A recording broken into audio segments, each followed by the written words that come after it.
So Matt, if you could just tell us your name and a little bit about your background. Yes, my name is Matt Stoller, and I am a writer, and I am the director of research at a think tank called the American Economic Liberties Project.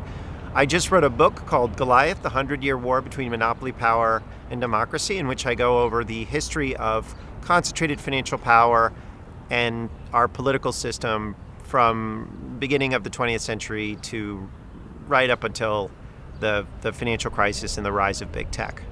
I have a background in working in policy in Congress. I worked in the Senate. I also worked in the House of Representatives.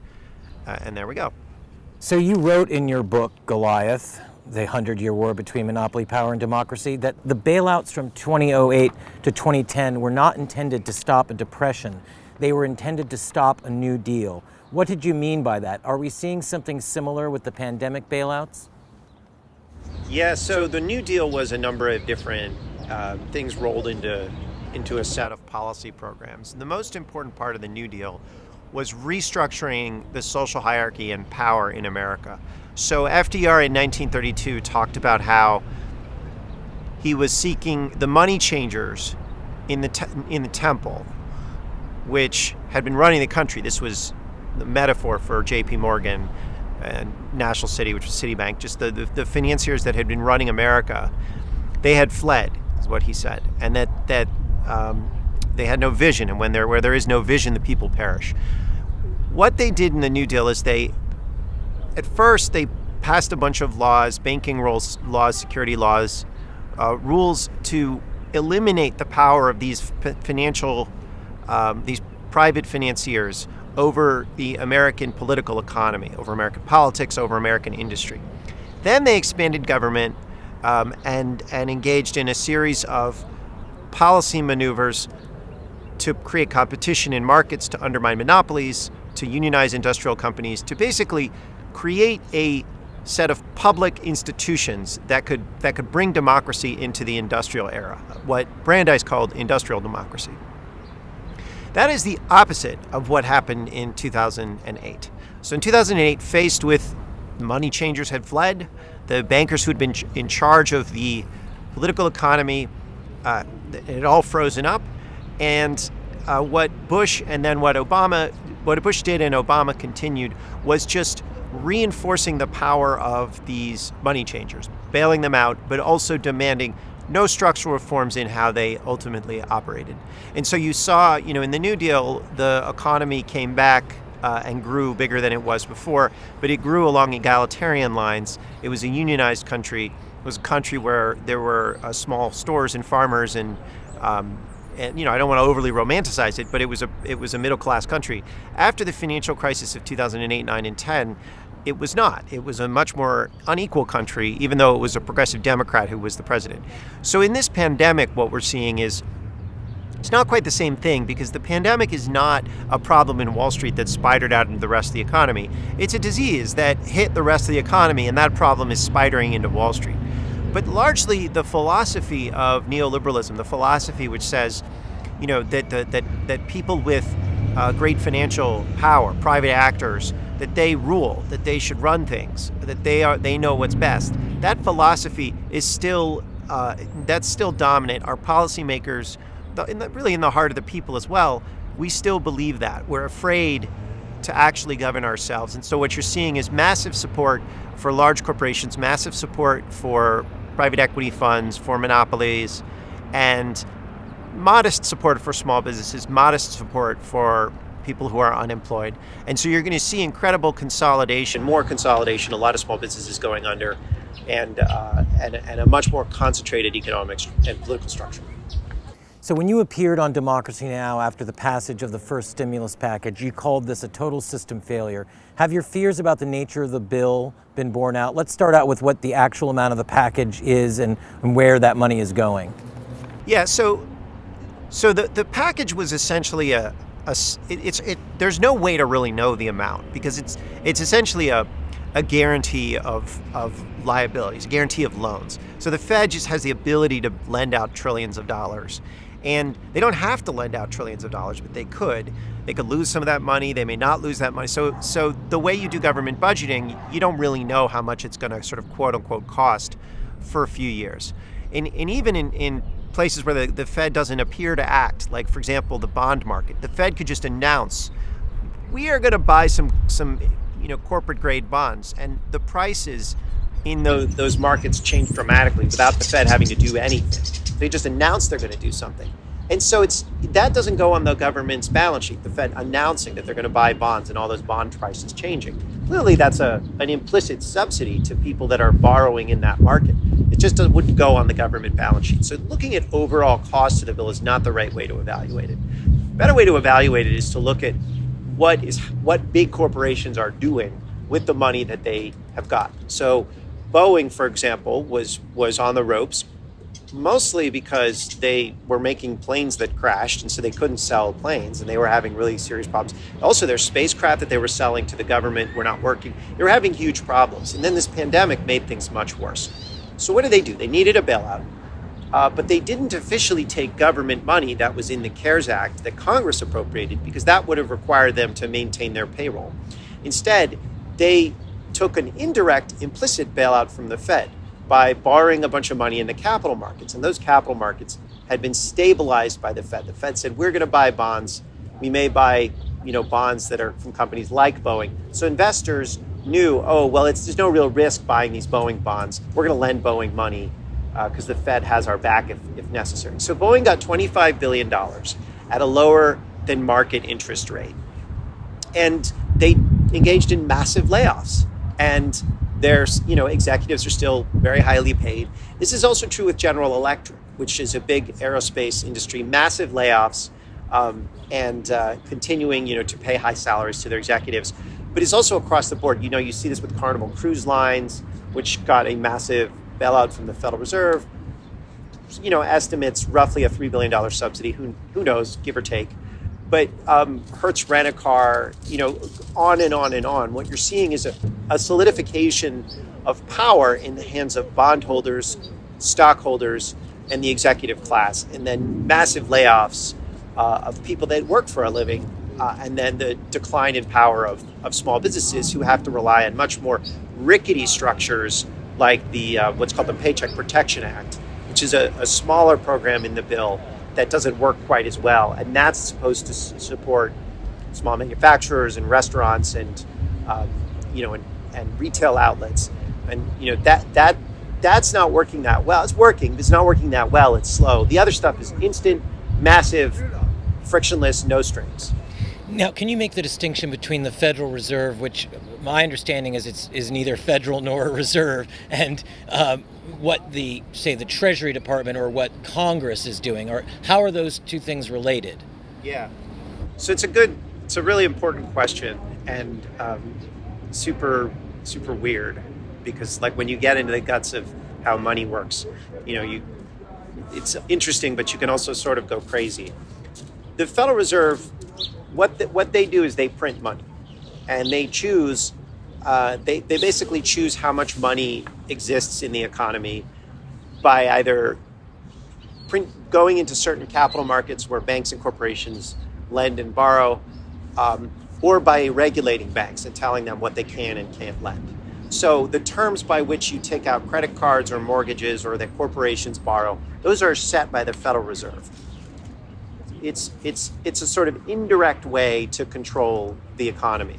And the Fed likes to think of themselves as politically neutral, saying, we're just kind of moving more or less money into the overall economy, but we're not picking winners and losers. We're more technicians, we're dentists, we're not political actors. That's of course not true.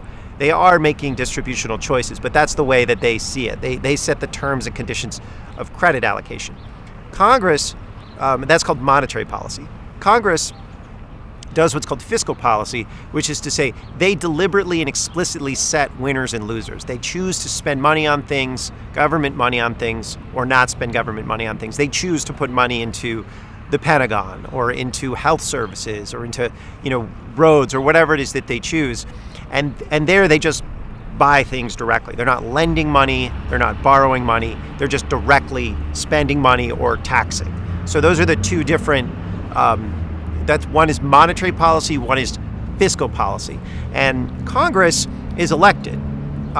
It is so they and they have traditional oversight roles. They do every year. They do authorization and appropriation and budget choices over all of these programs, whereas the Federal Reserve is not elected. It's sort of this strange. They call it independent, but their governors are appointed for 14-year terms. So they try to they are like a lot less accountable to the public directly. They more kind of talk to Wall Street and figure out what's going on in the credit markets. And they like to keep themselves what they call independent of politics. It's not really independent of politics, it's just independent of voters. So when they talk about a $2 trillion stimulus package, where is that money coming from and who's it going to, and is it really $2 trillion? I know you're saying there's some unknowns, right, but we saw that Kudlow early on came out and said it's going to be more like $6 trillion. You were saying on Democracy Now! It's going to be more like $10 trillion. Right. Of course, and again, this is unknowable, but where is that money actually coming from? Is it just being printed? I mean, how is that working? It's being created. Money is just an arbitrary political commodity. It's kind of like where do the strikes from a bowling alley come from? You just make them up, right? Money is it's just accounting, so you can make it up, and we have institutions to make it up. The Fed does that. It's the accounting system for the economy. So when Charlie Gasparino, I think he's on Fox Business News or he was on CNBC, he said that the rumor on Wall Street it was going to be $10 trillion. Kudlow talked about how it was $6 trillion. In Congress, they were debating that it was saying it was $2 trillion. But it just depends on how you calculate it, because, you know, Citibank has about $1 trillion or $2 trillion of liabilities or bank debt. So they borrow a bunch of money and then they lend a bunch of money, and those two things basically match. Well, all the money they borrow, those are called liabilities. One of the things in the bill is it said that the government's going to guarantee all of those liabilities through the Federal Deposit Insurance Corporation. Is that $1 trillion if they're guaranteeing Citibank's $1 trillion of liabilities? Maybe it's nothing, because maybe those liabilities are, they're not going to cost anything. It's going to be fine. So a lot of this is just kind of like when you get into economy, when you get into trillions, you're not really talking about sort of traditional thoughts about spending or borrowing money. You're really just talking about broad accounting for broad reshaping of social power. Will any of this translate into federal debt? Will this translate into debt that taxpayers in any way are responsible for? It'll translate into federal debt, but federal debt is also, that's a way of printing money, right? So if you own a treasury bond, right, you own a $50 treasury bond or treasury bill, yeah, that's the government, that's government debt, but for you it's an asset, right? When you have a dollar bill in your wallet, you think that's something that's valuable, that's an asset. It's also a government debt. So when we're talking about, people confuse this accounting system with wealth. Money isn't necessarily wealth. It can be a store of wealth. Government debt isn't necessarily something that you owe. It can also be a store of a monetary. It's a store of monetary asset. Real wealth are actually things that people want and need, right? So you can print money, but you can't print personal protective equipment, right? You can't print medicine. You can't print a vaccine. That's real wealth. We can't confuse accounting systems with actual wealth. And in America, one of the things that's happened since the 1970s is we've gotten really financially oriented. Like, we think only in terms of consumerism and finance. We don't think about the essence of real wealth, which is the ability to make the things that you need. So factories all went off to China, and we were like, it's fine, we're super wealthy because look at all of these, look at our bank accounts, look at these spreadsheets that have all these zeros on them. But when push comes to shove, who has the ability to make the things that they need? In this case, it was China. It wasn't the United States, right? We didn't print our way to all of those tanks in World War II. That didn't come from the Federal Reserve. The Federal Reserve had its role in just printing as much money as we needed. But fundamentally, the tanks, the arsenal of democracy, all of that came from factories and from people and from mines and forests and resources. And that's what actual wealth is. That brings to mind that distinction between the real economy and this kind of this floating financial economy. Right. And we've heard a lot of people say that there was actually, maybe you could call it a perpetual bubble, but that there was another bubble that was happening, that a lot of these companies like Boeing were in a lot of trouble already, and that this came, it could have come later, it could have come earlier, but it came at a perfect time. I think you could argue that there were large swaths of the economy that had too much debt.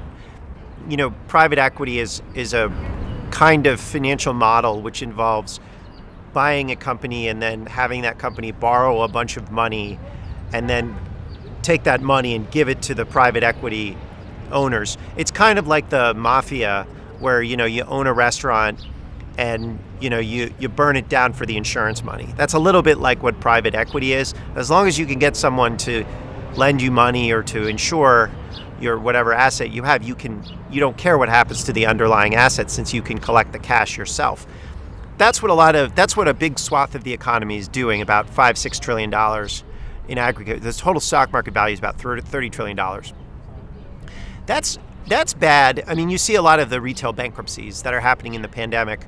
Those were going to happen anyway. You saw it starting with Toys R Us, and that isn't because of Amazon. A lot of these companies were doing just fine. It's just that then they were bought by private equity companies that just wanted them so that they could borrow a bunch of money and then pay out huge dividends, and then they didn't manage the stores. So you'd go to JCPenney or you'd go to Toys R Us, and it was a crappy experience because they weren't being managed. They were just vessels for their financiers to loot them. And a lot of them are going bankrupt now during the pandemic, and people are saying, "Oh, it's the pandemic." It's not really the pandemic. They were badly managed. But do I think there was a broad economy-wide bubble like 2008? I don't think that was happening. But what I do think is happening in this pandemic is a complete and weird severing of the relationship between finance and underlying economic activity. So even in 2008 and 9, when things were going really badly, and that was financial crisis spidering out into the real economy. Take Carnival Cruise Lines. Even though Carnival Cruise Lines stock price was being hit, there were all sorts of problems in 2008 and 9, they were still a cruise line company. There were still people taking cruises. They were still generating income. So you could still sort of value what they were doing, even if you didn't quite know what the value was because financial world was going crazy. They were still a cruise company. They could sell a product. Today, Carnival Cruise Line, how do you value that? There's no underlying economic activity. So when they sell bonds or they sell, they have a stock that's trading, it's purely a guess that maybe at one point in the future, Carnival Cruise Lines might generate income at some point. And we have no idea whether it will. And that's true for airlines. It's true of like a whole swath of the economy. There's just no underlying economic activity. And what the Fed is doing is they're kind of creating a puppet show. Like people are issuing stocks and bonds and they're trading them as if they represent some sort of economic activity, but they don't. And it's incredibly weird. So is that a bubble? It's something much weirder and than a bubble, but related in that a bubble is when financial values divorce from the real economic underlying value of the asset.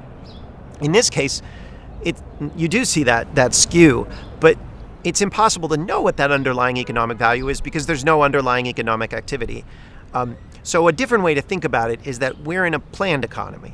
This isn't a market economy anymore or a capitalist economy. This is just a planned economy where the Fed is just saying we're just going to choose to make sure that these people who own equity and debt, that means something, that these executives, they have a certain amount of assets. We're just going to decree it based on the Fed and Treasury and our political choices.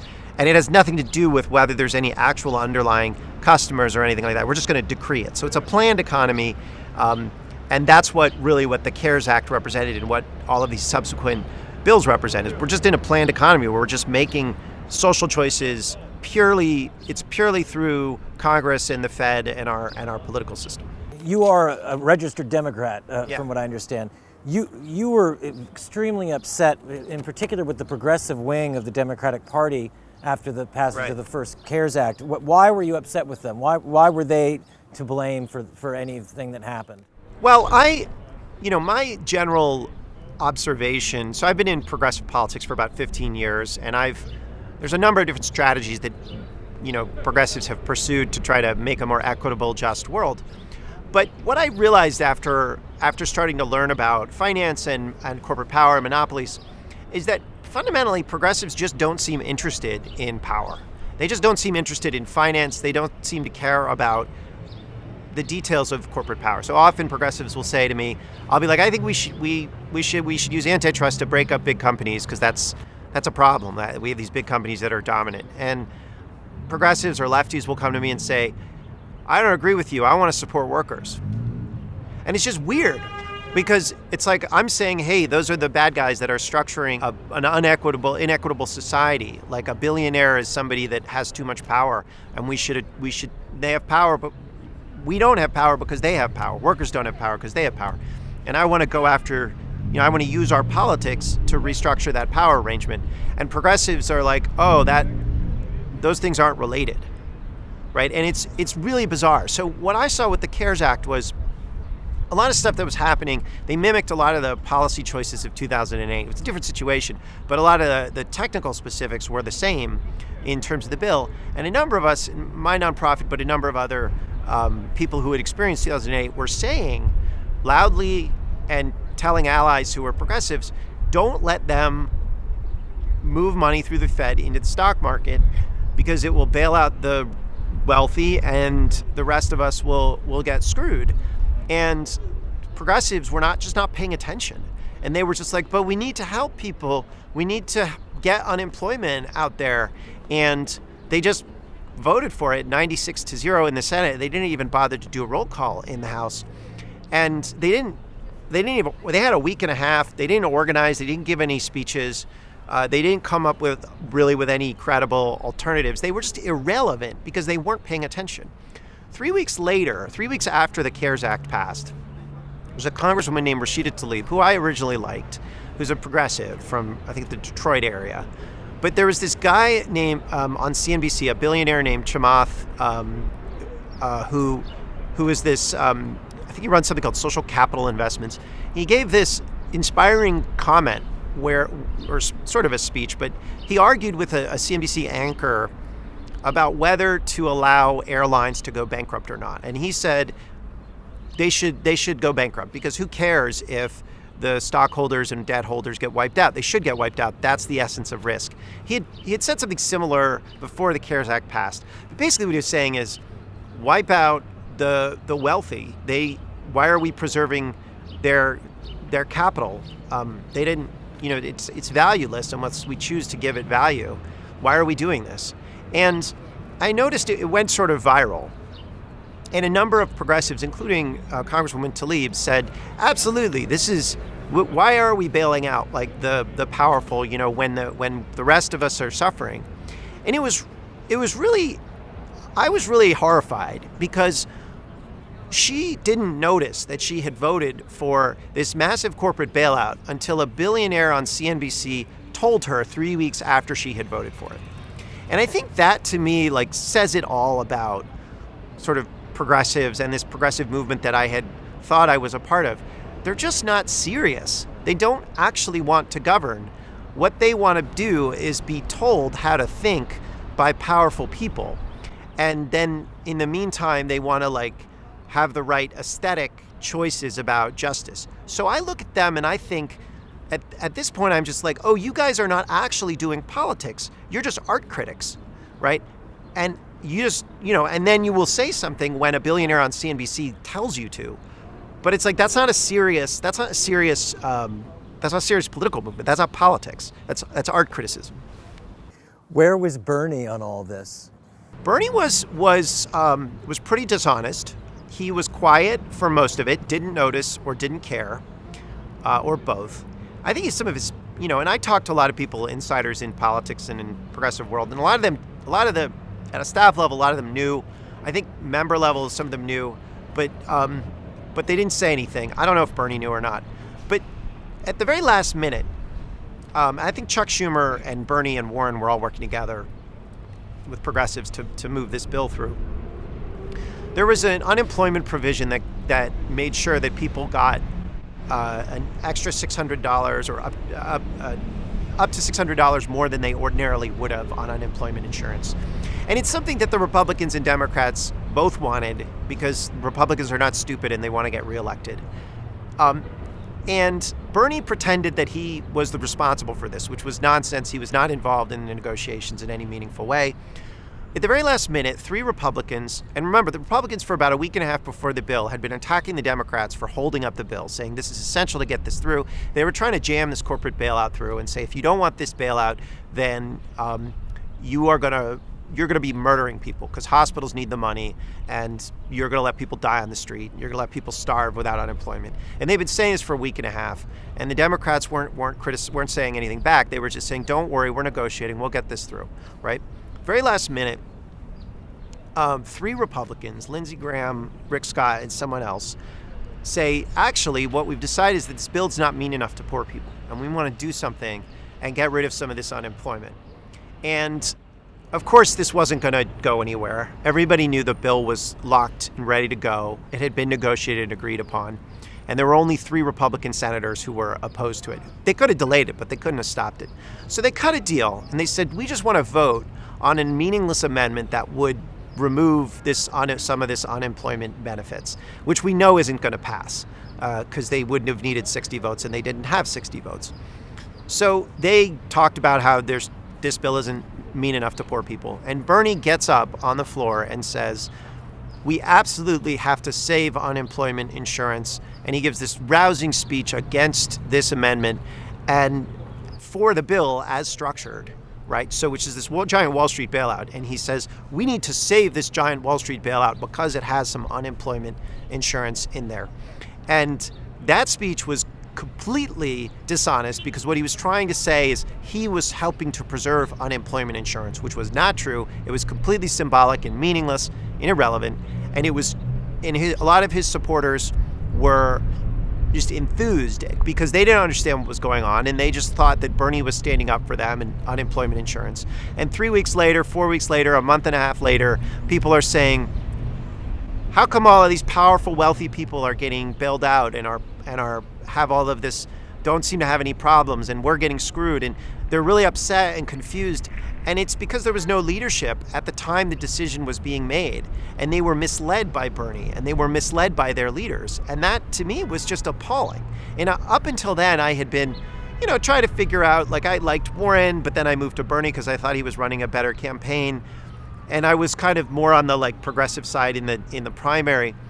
But at that moment, when Warren, because Warren was not a good actor here either, when Warren and Bernie both finished their presidential campaigns by losing, and then by supporting this Wall Street bailout, and both of them started basically because of the original unfairness of those original bailouts. To me, it was very disillusioning, and it was very much like, oh, this is not a serious political movement. This is just, it seems to be that these are people that just kind of want to be friends with Chuck Schumer, or they want to be friends with I don't know, that was disillusioning to me. And now I'm looking for another strategy for how to create a more resilient and fair society. The tendency towards monopoly and the chaining of America, if you will, which you talk about in your book, was well underway before the pandemic.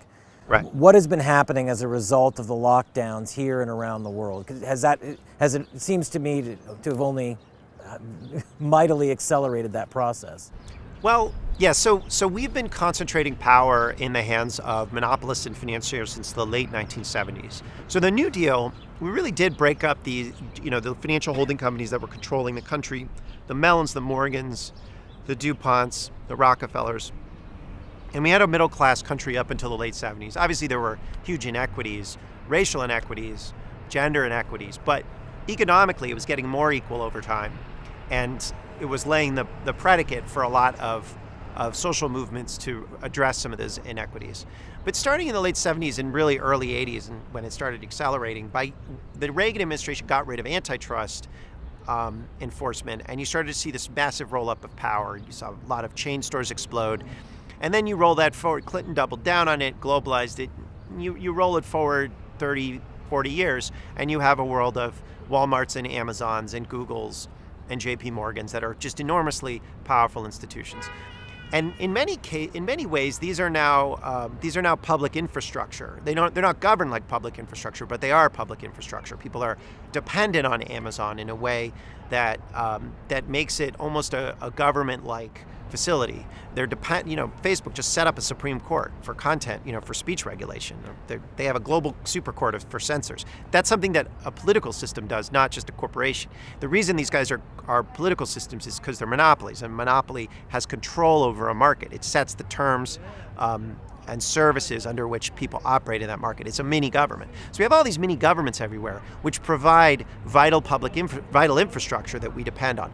In this pandemic, one of the things that's happening is some of the alternatives, the smaller alternatives to some of this vital public infrastructure, the stores, the smaller businesses, about 40% of them are likely to go out of business because they haven't gotten the support that they need. And so you're seeing a lot more dependence on some of the bigger guys, like Amazon's sales spiked 24% in the first quarter, and Neiman Marcus just declared bankruptcy, and a whole bunch of department stores are declaring bankruptcy. Not to mention huge numbers of independent retail stores are closed. And so a lot of people that made products or that distributed products who were trying to avoid Amazon, or who could play Amazon off against their other distribution channels, now can't and are entirely dependent on Amazon. And that's true, across the economy in a lot of different areas. And so it's really dangerous. You're also seeing a lot of people, a lot of corporations are now in distressed situations. So they need cash because they're just not getting any income, and they need to find a way to borrow. And so you have these vast pools of cash, which are private equity funds. They're essentially predatory lenders, but to corporations. And they're going and they're lending on really onerous terms to everyone from small businesses to businesses that are, called like the Cheesecake Factory, just took out a $200 million loan, and they probably had to give up a bunch of their company for that loan. And so this is a moment when the distressed assets have to give up power and control to people with access to capital, which are usually people who are politically connected, right? So it's a consolidation of economic and political power. So when Cramer said weeks ago now that we could come out at the end of this and there would just be Amazon, Walmart, and Costco, is 3 retailers, right? 3 retailers. Is that looking like it could happen? Something like it? Something like it. I mean, unlikely that it'll just be 3, but yeah, I mean, we could have just a very small number of retailers. A whole bunch of supply chains might collapse. There's only one book distributor now, so if independent bookstores go under and there's no more distributor, then that's it. There's just Amazon, and that could be true in lots of different areas. All the movie theater chains, they could go under. Maybe Amazon could buy one of them, and like what you'll see is effectively kind of the end of any sort of independence in Hollywood. So you could see and there are other parts of our political economy where that might be true as well. So you gotta look at this moment and say, we could choose. Since we're in a planned economy, we can choose what kinds of planning we want to do. And I think that there is starting to be a debate about that, right? And it's taking place now where people are saying, hey, maybe we should have, say, a merger ban. So David Cicilline, who's a chair of the antitrust subcommittee in Congress, is pushing that. Elizabeth Warren and Josh Hawley are pushing for elevated antitrust scrutiny. And I think, the Marco Rubio's Paycheck Protection Program really did help support some small businesses. What we might, you're also seeing Republicans starting to talk about reshoring supply chains of pharmaceuticals back from China. So there is the opportunity to deploy public resources to build out new industries and to actually decentralize industries. It's just, we have to do it through our political system, and that means we have to relearn the art of politics. You just mentioned decentralization. Let me just ask you, what are your thoughts? Is that the ultimate answer, and how do we push for decentralization in our political economy? Yeah, I mean, the ultimate answer is a free self-governing people. So it's liberty, and a society that can be resilient, that can make the things that we need, and that can take care of human needs. So, one of the reasons you want to decentralize power is because it is more resilient and it is freer, and it does allow us to govern ourselves. Whereas if you're under the thumb of one guy, then that guy's decisions hold and you don't really have any choices. And that's not a free society. It's also a more brittle society because that guy usually that's putting all your eggs in one basket, right? So, as we're seeing where we can't get important supplies from China, it's because we put all our eggs in the China basket. So how do you decentralize? I mean, you do what you did during the New Deal, or we've done it at other periods in American history. We did it during the Civil War and right after the Civil War with the Homestead Act. I mean, what you got to do is, we did during the Revolutionary War. There were people who made that case. We did it in the early 19-teens. A Revolutionary era congressman named William Finley said it. It was an anti-corruption measure, but it was also about property. He said, wealth in many hands is many checks, right? It's the yeoman farmer idea, where what you're doing is you're distributing a little bit of property to everybody. So everybody takes care of their little piece of property. They have control, but also responsibility. Instead of these systems, which are massive, like Facebook, where Mark Zuckerberg has control, but he doesn't really have any responsibility for what happens on Facebook. And that's what you see all these big businesses and private equity funds. They're control without responsibility. So the way that you address that is you make sure that you create public policies that make it impossible to run a system without taking responsibility for that system. And if you if you make sure that, if you're a private equity fund and you buy a company, that you're responsible for what that company does, then people will not buy companies and loot them because they'll be responsible for what happens. We've made it possible for them to do that. So we just have to change those rules. That involves a bunch of changes to banking law and corporate law. But we can make those changes. We've done it before. In terms of some of our institutions that are really big, like Amazon, there's a lot of different ways to reduce the power of Amazon. You can split it up. It's a really big institution. There's lots of different networks inside of Amazon that can be separated from one another, so they're smaller. But also those networks themselves, you can say, hey, if you're a distributor, you're an Amazon, you're a marketplace, you can't also compete in that marketplace. Aren't they in violation of just existing antitrust laws? Well, that's not clear because antitrust law is pretty vague. So, I might say they are, but until you get, spend $10 million in a court and a judge rules, you don't really know. Antitrust law is messed up that way. Let me ask you very quickly, just on the point of the New Deal. Stuart Alsop in his book, The Center, makes the argument that power shifted from Wall Street to Washington during the New Deal, and that really we saw a huge concentration of power. You just described it as a decentralization of power. Is there a disconnect there, or are we talking about two different kinds of power? Well, I don't agree with that overall view. What happened is the control over finance moved from Wall Street to Washington, D.C., but power in general was decentralized from New York to the whole of the country. And you could just look at regional inequality, which was dramatically reduced in the 1930s, 40s, 50s, 60s, and 70s. So something like, I'm going to make up these numbers, but they're roughly accurate. In Mississippi, there just weren't a lot of, I think it's something like, there weren't a lot of toilets in the 1930s. It's just people didn't have toilets. And by the 1970s, everybody had a toilet. And that was true, throughout a lot of places in the South. It was a poor region of the country, and it grew much wealthier and much more powerful because of policies to move power to places that had been relatively much poorer.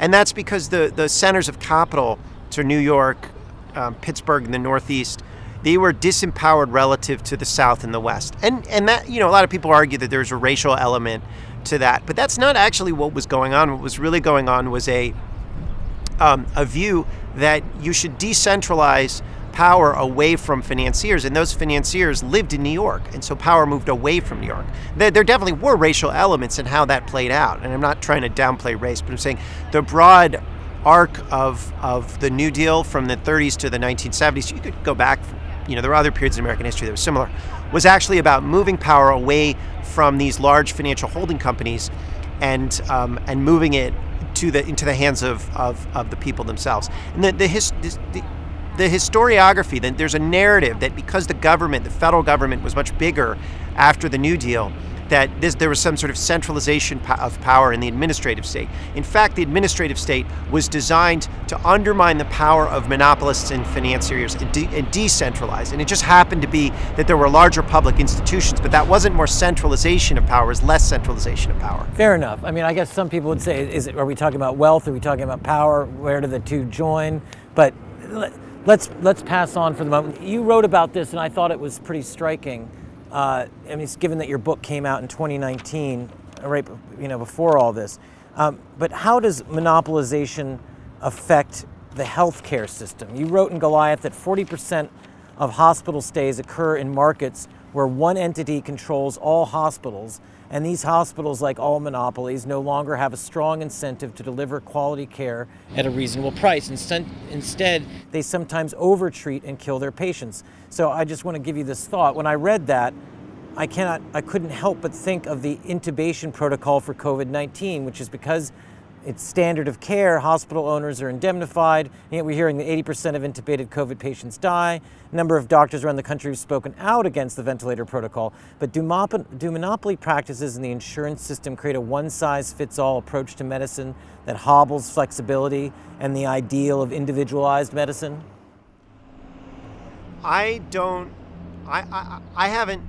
I'm not comfortable talking about whether to intubate people in a pandemic. I just don't know. No, I'm just talking about in general. Does it hobble flexibility? It does. I mean, one of the things that you'll notice so I'll give you two examples. One, there was a lot of arguments about whether New York had enough hospital capacity. And America doesn't actually have, despite paying by far the highest prices in the world for healthcare, we actually don't have that much spare capacity. And New York State, despite having higher prices than most of the country, has actually been cutting the number of hospital beds over the last 10 years. And that's because of monopolization.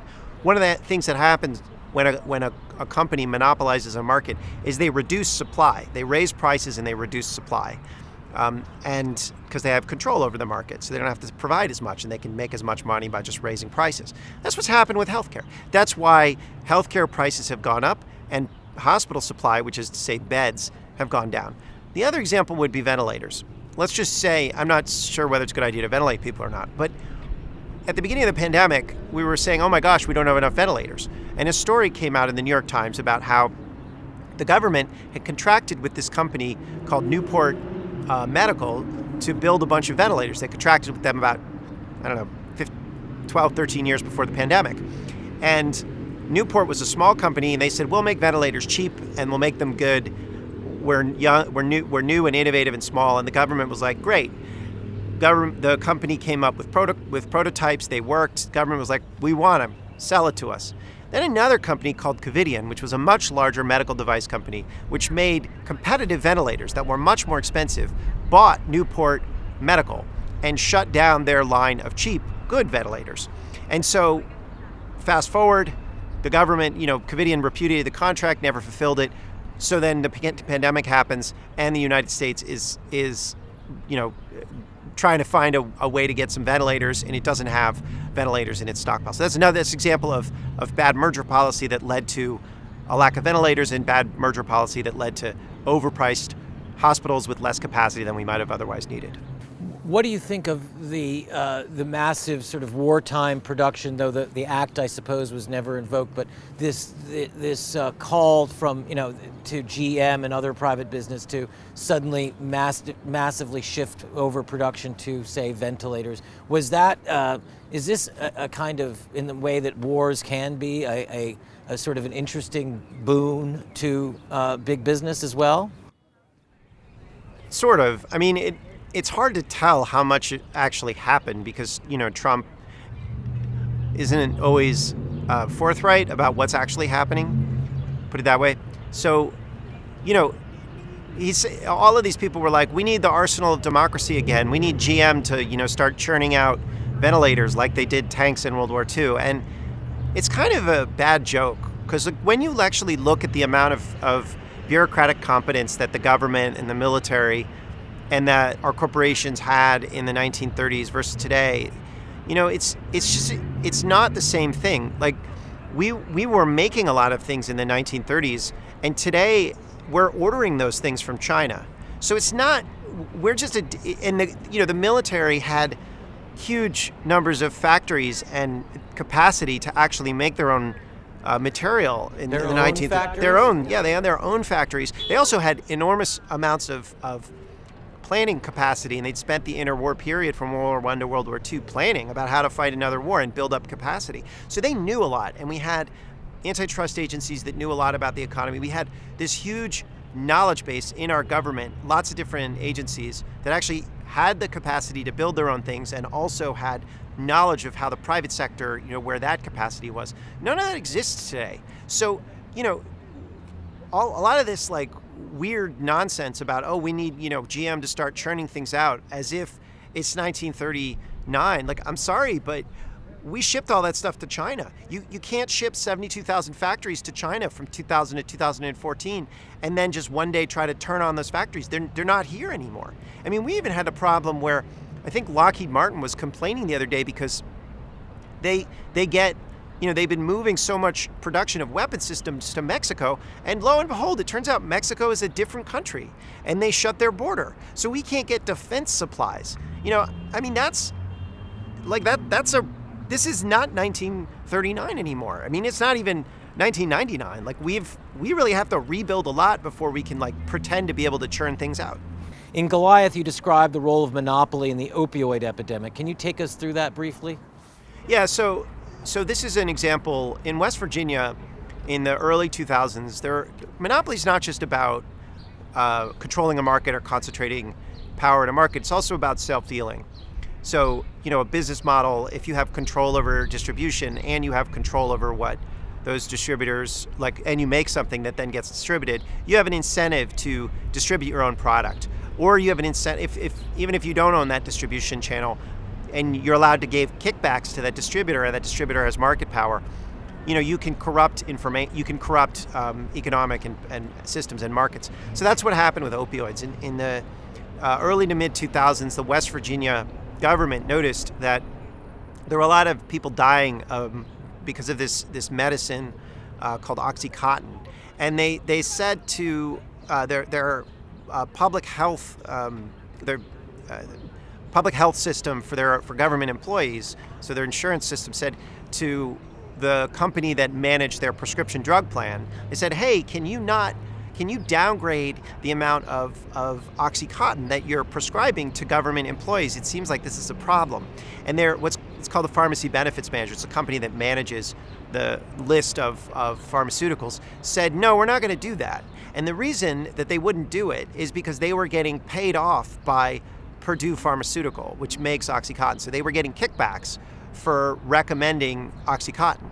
So for a couple of years, the West Virginia government was trying to prevent their own health system from over-prescribing opioids, and they couldn't do it. And eventually they were able to get it, they took them to court, I think, and there was a big legal battle, and they eventually were able to get them to stop prescribing Oxycontin. But by then, a heroin epidemic had taken hold in the state. So that's an example of how concentration and self-dealing in the healthcare system actually leads to the over-prescription of addictive products. Well, you mentioned that some of these companies, I don't know if they actually also have what's the Naxone? I can't pronounce it. Yeah, Naxalone, yeah. Yeah, Naxalone. So, I mean, really what we saw were monopoly practices moving in on state systems, just individual doctors. They were wining and dining them, and they kind of pushed this notion that there should be zero pain. I mean, they did this throughout the country, right? I mean, Yeah, pain management. pain right. management. Yeah. So yeah, I mean, how did they? Yeah, no. In the 1990s, there was this. This is Purdue. They put forward this idea called pain management, where they said, "Oh, we've figured out that this medicine, which chemical structure is very similar to heroin, is not addictive. It's just good for dealing with pain." And then, like 20 years later, there are all these people being like, "Well, who could have known that heroin was addictive? Like, we'd have no idea. Now we're learning so much more." And it's like they were just bribing people. They were bribing doctors. They were bribing nurses. They were bribing medical schools. They were bribing scientific journals. You know, that's what they were doing to like pretend that heroin wasn't addictive in this idea of pain management. But you mentioned that there was that other medicine, I think it's called Noxolone or something like that, which is the medicine to deal with overdoses. That is also, I think, a monopoly, or it's a very concentrated market, and so that drug is really expensive. So to save people, to get who are overdosing on heroin, is very expensive for local cities, because they have to buy this medicine to deal with people who are overdosing as well. So it's like, get them on both sides. Now, the last thing on that, it seems in particular that monopoly practice has to be gotten out of healthcare. What would you? I'm sure it's part of your general strategy, but where would you start in reforming the healthcare system that is currently not done so well for us? Well, I think the easiest place to start is just to impose price caps on hospitals. So, what you could say to hospitals is, a knee surgery, you could have two patients in a room, like in separate beds, each of whom is getting the same surgical procedure, and just because one of them has one kind of insurance and the other one has a different kind of insurance, they could pay vastly different amounts for that same procedure. And that's because the hospital is bargaining with the different insurers, and they're bargaining purely based on whether that insurer has market power or not, and whether the hospital has market power or not. That's fundamentally unproductive. If you want to have competition in healthcare, the hospital should be competing to actually deliver that service at a lower cost or better quality, not competing to see how much bargaining power it can use to extract. So what you should do is just, Medicare has prices that they pay for all of these procedures. Basically just say all hospitals will take those prices. Doesn't matter if it's from Medicare or from any private insurance company. It's just those two people in the hospital room, they get the same price for the same procedure. And then those hospitals can compete over, delivering that care instead of, screwing around with billing. This would probably reduce the average amount that a family of four pays for healthcare in America by $10,000 a year. So it'd be huge savings. It would also help save a bunch of rural hospitals, and it would reduce the overfunding of kind of gilded, super wealthy hospital systems. Gilded, really wealthy hospital systems in certain urban areas, in Pittsburgh and in various other places. So that's the easiest place to start. You could also do a whole bunch on pharmaceuticals.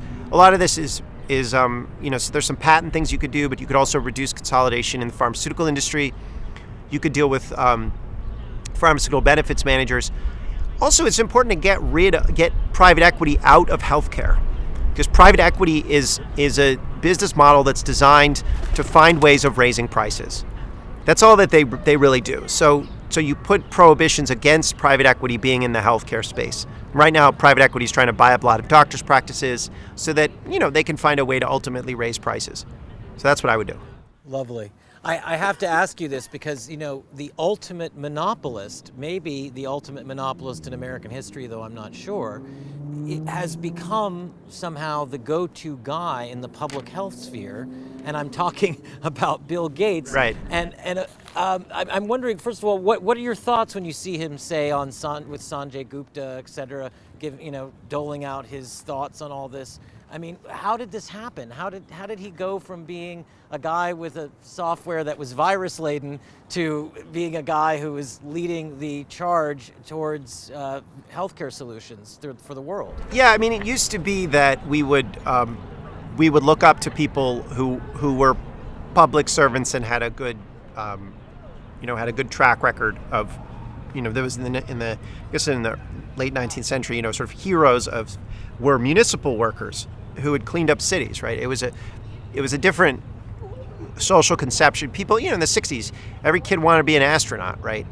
That's what they wanted to do, right? And in the 70s, a lot of people looked. They said, "Well, I want to be a Ralph Nader," right? And then in the 80s, they started to want to be like investment bankers, right? And become really rich, right? And it's not that people got greedier. It's just that the society made the choice. In the 30s, it was like, I want to be a union leader, right? Like it was just kind of where do we put the legitimacy of power? Who gets to be a moral leader in our society? And we have decided, and I think this is like the law and economics movement, but it's the sort of the culture of our political elites, our philosophy, is that those who have money, those who establish market power, become middlemen. And Bill Gates was just a middleman between users of computers and the computers themselves. That's what an operating system is. It's an on-ramp to a computer. And he was that middleman, and he was able to extract basically a tax on any computer that was sold and build a fortune worth $100 billion. And we've just decided we look up to people like that instead of recognizing that guy is a good businessman who, because of public policy choices, instead of being worth $50 million, was worth $100 billion. And we've just decided that kind of person, because they know what they're doing about everything, because they have a lot of money. But we shouldn't think like that, because, Bill Gates may make good decisions or bad decisions about public policy choices, but those public policy choices really should be made by public servants, not by people who just happen to be in the right place at the right time and have a mother, as Bill Gates did, who was on charity boards with the head of IBM, and then the head of IBM signs a deal for, MS-DOS with that's Mary Gates' son, Bill. That's and now 40 years later, that guy's in charge of our healthcare and our education and African public health standards. I mean, it's just that's not a democratic system, right? So we shouldn't have that kind of system. We should change our public policy framework so that kind of person, great, good or bad, isn't making those decisions. I just want to know, have you looked at any, for instance, or have done your own work, but have you seen Tim Schwab's piece in The Nation, this kind of philanthrocapitalism thing? This new model that Gates is doing where they're literally donating to companies that are rolling out investments, say like MasterCard in Kenya, but somehow or another this is seen as a public good? It's Mark Zuckerberg's, the Chan Zuckerberg Initiative is not, I don't even know if it's a charity. I think they do investments as well. So doing social change through business is fine. But what I think is disturbing is the idea that we're going to do governance itself through the basically people who have the money to pay for it. Can you describe how the food supply chain works? What are just-in-time delivery systems? Are they vulnerable in crisis situations? And what are we seeing happen with them right now? So just-in-time delivery is when you don't keep any inventory on hand. So, you don't have to lock up, you don't have to pay for warehouses to store it. You don't have to have some money to pay for the inventory as you keep it on hand. And it's a more profitable way to run a manufacturing company or a meat packing company or something. But it's also less resilient. So if you don't have any spare goods on hand, then if you run out of, if there's a supply disruption, then you have to shut down everything. And so we run on a just-in-time inventory management system throughout American business, and so it's really risky. We overproduce a lot of different types of food, but because we have a very brittle system, so we can't easily repurpose one kind of food for another kind of food if there's a disruption. So I think there's one particular kind of farm that makes eggs that are only used for certain kind of liquid mixes, because it's vertically integrated. There's one company that makes a large portion of our liquid mixes. They have a whole lot of farms that just have eggs specialized for that. Heinz ketchup. They have a lot of farmers that only grow Heinz engineered seeds for Heinz ketchup.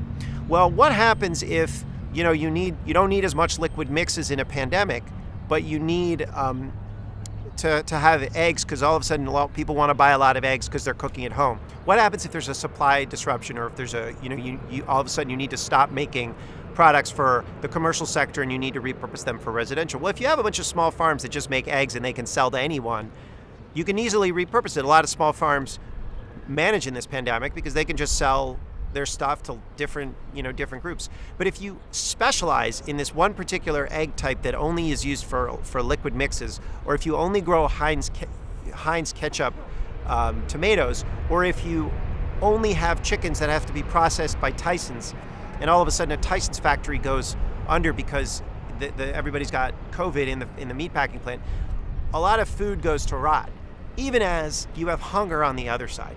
So we have a middleman problem because these supply chains are so big and what's called vertically integrated and so controlled. And you also have the just-in-time inventory management problem as well. So these are operating on very thin layers of inventory. So if there's any disruption at all, you're going to have a huge pileup, a lot of waste, and that's what you see now. So it seems to me that once again, decentralization is... Yeah, if you had regional slaughterhouses instead of, which one of the things you're seeing now is a meat shortage, and that's because you have a small number of very large slaughterhouses that handle a lot of the meat in our country. If you had a lot of, and they're being shut down because a lot of the workers there, it's cramped, confined spaces, they're getting COVID. So, there's not enough meat being produced, but at the same time you have too much cattle because the cattle's not being slaughtered, too much chicken, it's not being slaughtered. So they have to just basically bury under a lot of this cattle, a lot of these chickens. And meanwhile, there's a meat shortage on the other side.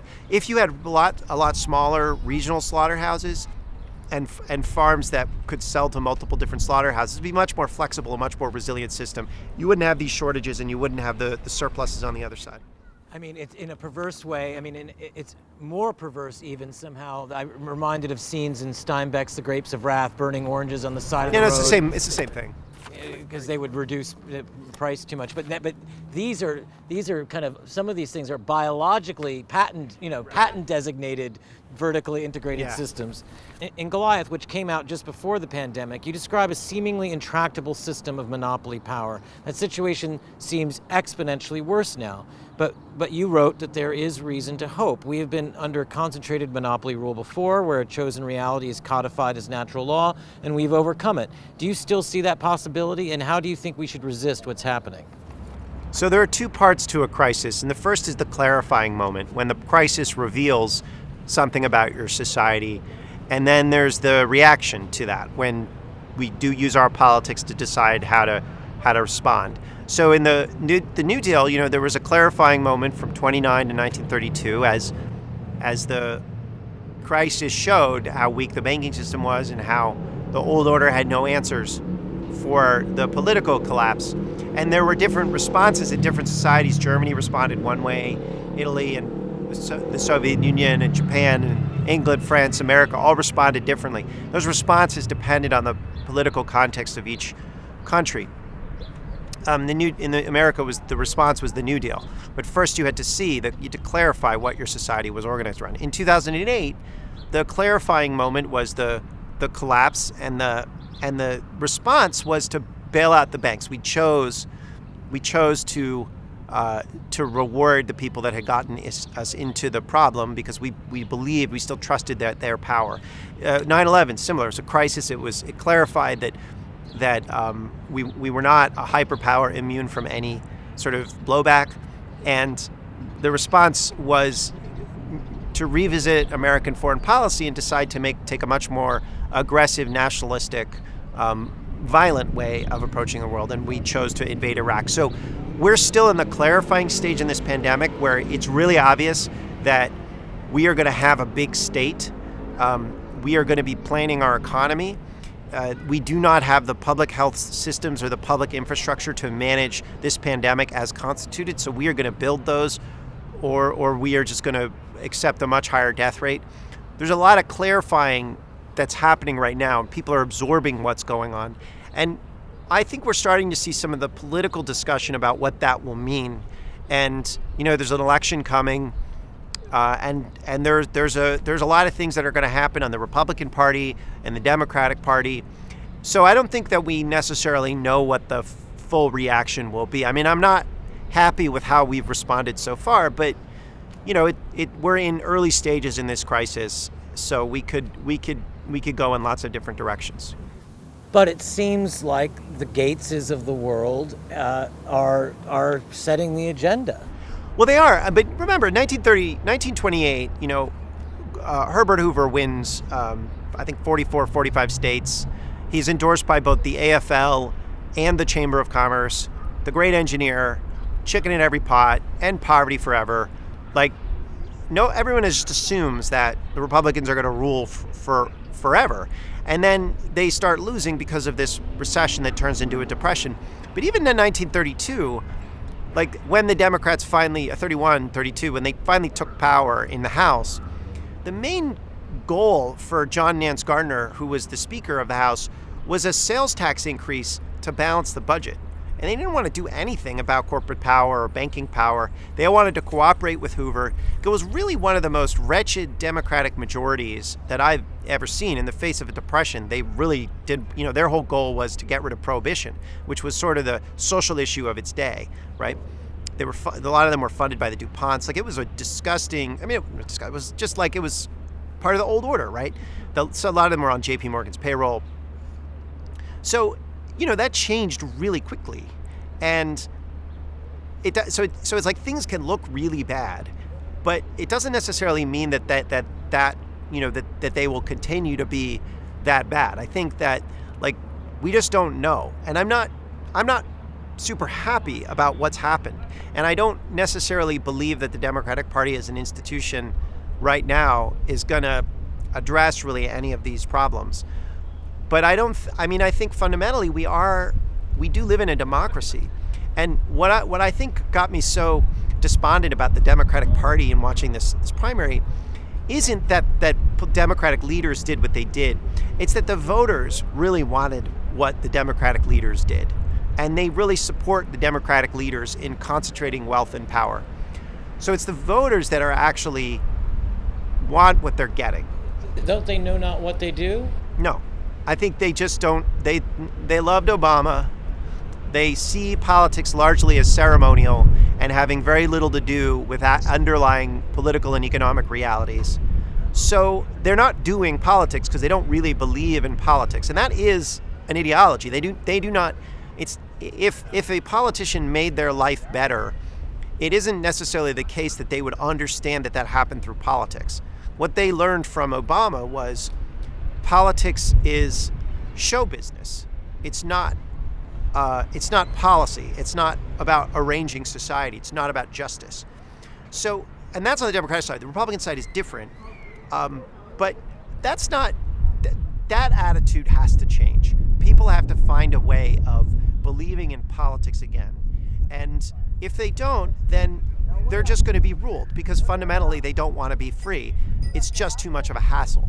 I do think that at some level people do want to be free, and I think that we can convince them, and people can convince themselves, and then our politics can change. It can change in that way, and I think that it's likely that change comes with a sort of weird coalition from the right and certain parts of the left. I don't think it's going to come from the Democratic side or maybe the progressive side anymore. I don't think that they want that, but you do see enough ferment on the right I think in a way that's scary, but also in some ways you could see it as healthy, where they're saying, hey, wait a second, we have these real problems with China. We have these real problems with monopolies. We have to rethink our libertarian assumptions. There's a lot of that's happening on the right, and I think that could really pull Democrats as well. So it's not going to look like the New Deal, but I don't think this is, this current very strange constipated system is inherent.